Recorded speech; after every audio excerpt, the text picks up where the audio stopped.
most parents don't know this. Kids throw their racket for a very interesting reason. One is they could be upset, but there's another reason, and I hear it all the time. See, I'm at an advantage. I hear things that you as parents don't hear. Right. But they throw their That's why racket. you're here, Rob. Well, that's 6 years later after I heard your name, Lisa. Yeah, that's why you're here. But that's okay. It's not when, it's how we get That's here. right. That's right. And I have a lot more material now. But kids throw their rackets often to show their parents how much they care. Interesting. Because I've had parents come to me and say, my kid lost, and they're not upset. They're not thinking about the match, which they don't know. But that's not true.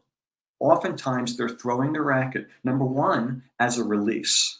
Mm-hmm. That they're in a fishbowl. They're like, I'm in a fishbowl and people are watching. This is a release. But number two, to show people that they care. Why do they say, oh, my opponent sucks?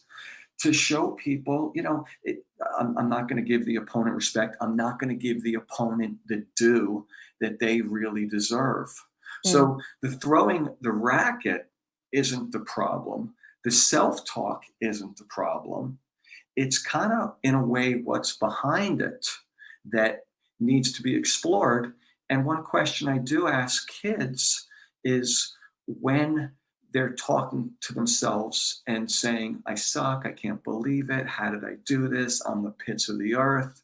One thing I will work with them to do is to help them understand how they continue to follow this path. So the first step was, I missed a ball. The second step was, I missed an easy approach. The third step was, I started rushing. The fourth step was, I lost the next point. So they can understand the pattern, and they can get off the wrong road and refocus onto the right road. The other thing I asked them is, so if you were watching your best friend play and you were speaking to her like this, how do you think they would take it? How do you think it would impact their performance? And they'd say, oh gosh, number one, I'd lose a friend. Number two, they'd lose the match.